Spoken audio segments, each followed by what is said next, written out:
According to a new report, Wendy Williams does not have frontotemporal dementia. Guardian has not done a good job at protecting my Wendy has been shouting for months, trying to make everyone see she wasn't losing her mind, but nobody wanted to hear her.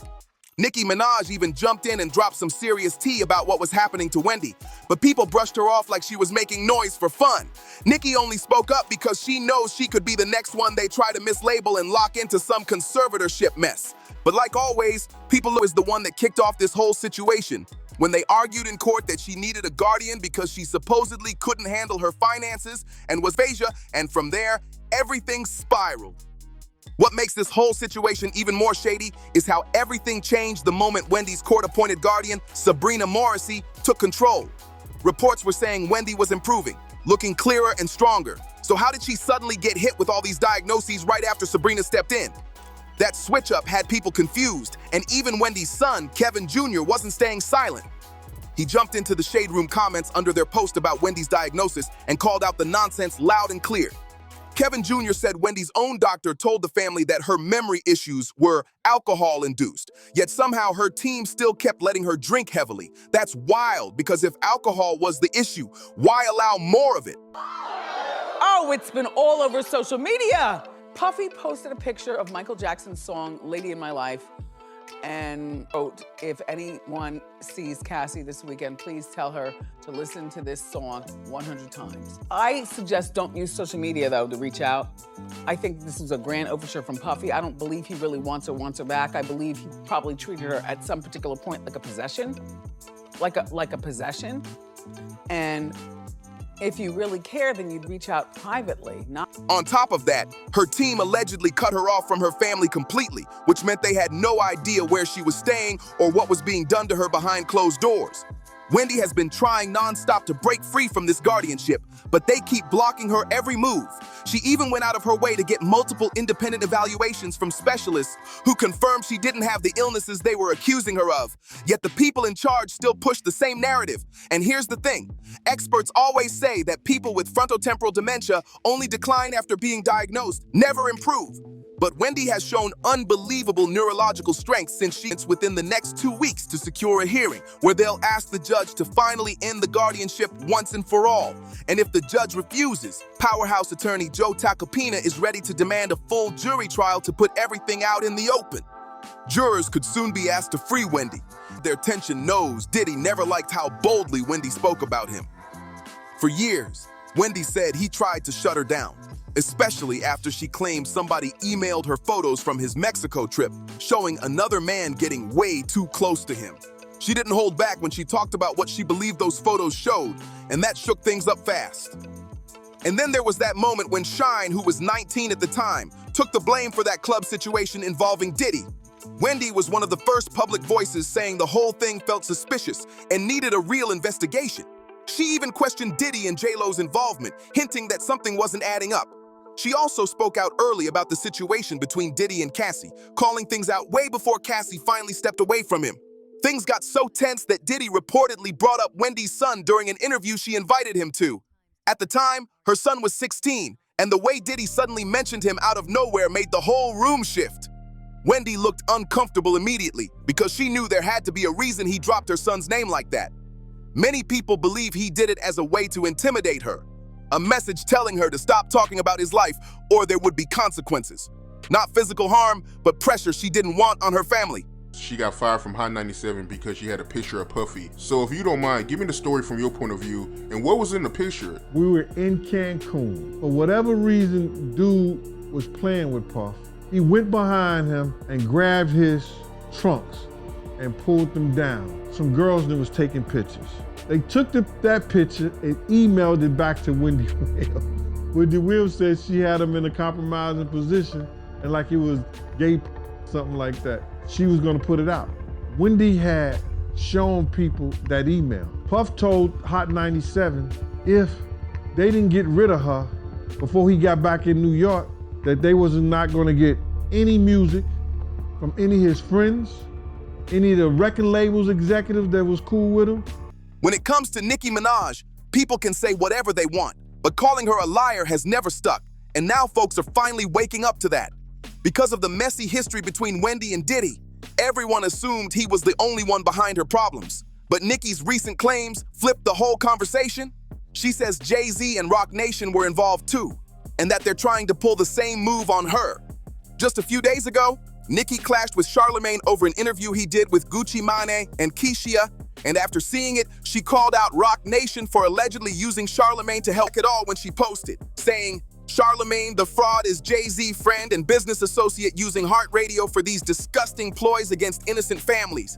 She said he was around Wendy before everything in her life fell apart and told everybody, "The buck stops here, baby. Bookmark this tweet." Then Tasha K jumped in and added even more heat to the situation. She claimed Roc Nation has been trying to set Nicki up for a guardianship just like Wendy's, but the only thing stopping them is her husband, Kenneth Petty. Since Nicki is married to Ken, if anyone ever tried to get doctors to label her with mental health issues she doesn't have, the control of her money wouldn't go to strangers. It would legally go straight to Ken because he's her spouse. And that, according to Tasha, is the one thing blocking anyone from trapping Nicki the way they trapped Wendy. Wow. Real bad. Real bad blood. The worst blood. The worst blood. You almost wanted to run you out of New York at one point, right? Well, not run, like push you out of New York at one point. He had you ran out. You give him full credit for that? Okay, cool. He had you ran out. And when you look at the celebrities who got pushed into conservatorships, there's a pattern that's hard to ignore. None of them were married. Britney wasn't married, and Wendy was already divorced by the time Wells Fargo pushed that guardian into her life. If they'd had spouses legally tied to them, getting a guardianship approved would have been way tougher to pull off. People need to stop twisting the message, because nobody said Nicki Minaj has schizophrenia. What she's saying is that these power players tried to 5150 Kanye just because he's bipolar, which is a mood disorder, not some excuse to take over a person's entire life. Then after that, they allegedly tried to come for his assets just because he was speaking his mind. Meanwhile, Wendy is sitting in a luxury medical suite while her lawyers handle her finances in ways she never agreed to. Michael Jackson is gone, and Britney Spears had to leave the country and hide out in Mexico just to breathe after years locked under her conservatorship. What part is hard to understand? This whole setup is a system-wide industry tactic designed to make someone look unfit so others can take control of their money. And let's be real, Nicki's husband, Kenny, is the one thing blocking anyone from trying that with her, because legally he'd be the person handling everything. People keep pointing out that all this drama started right after Nicki tweeted about that COVID vaccine. And now folks are speculating that Wendy being misdiagnosed wasn't random at all. Allegedly, they had to get her into that guardianship while Diddy's trial was active, so she wouldn't be able to testify about what she experienced around it. But now that his trial is done, she's no longer a risk to their plans. So suddenly it's fine to let her out. Online chatter has now taken things even further because people are saying this whole situation around Wendy wasn't just about money. It was about silencing anyone who might shake up the industry. Social media has been on fire with claims that certain powerful circles didn't want her speaking on old stories, old connections, or anything that could reopen past scandals.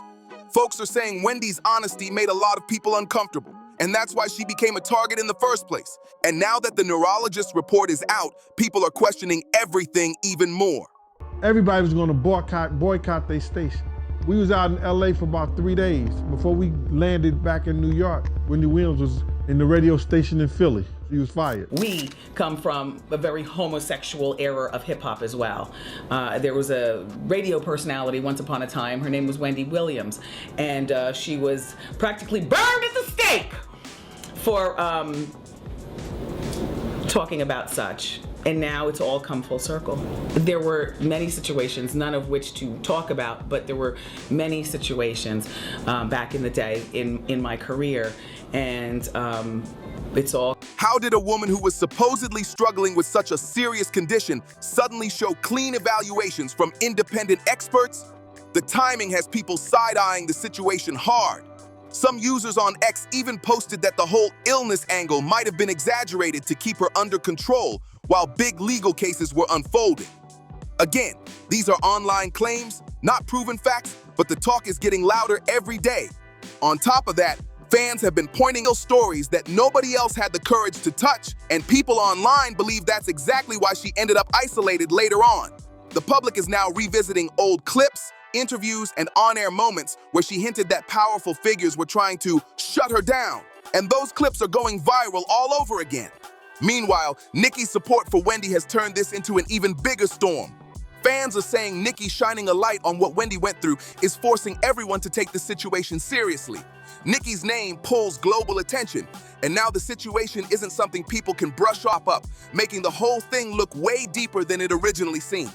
While all this noise keeps shaking the internet, people are now turning their attention to Wendy's old circle, and how certain folks who used to call her family haven't said a single word now that the truth about the misdiagnosis is coming out. That silence is making people suspicious, and the comment sections are full of questions about who benefited from staying quiet while Wendy was stuck in that guardianship. Some insiders online even claimed there were people around her who acted friendly in public but distanced themselves the moment her situation got complicated. And now that she's finally getting the chance to speak again, those same people are allegedly scrambling to protect their image. Fans are saying they can't believe how fast some celebrities switched sides when Wendy needed support the most, especially after she spent years hyping up their careers, putting their stories on her show, and giving them exposure when nobody else cared. What's wild is how many viewers are rewatching old episodes and pointing out moments where Wendy hinted that people close to her were making moves behind her back.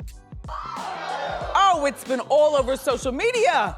Puffy posted a picture of Michael Jackson's song, Lady in My Life, and wrote, if anyone sees Cassie this weekend, please tell her to listen to this song 100 times. I suggest don't use social media, though, to reach out.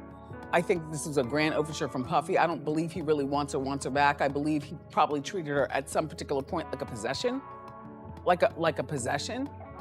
And if you really care, then you'd reach out privately, not. Clips are resurfacing where she said she didn't trust certain individuals anymore. And now those moments are hitting different.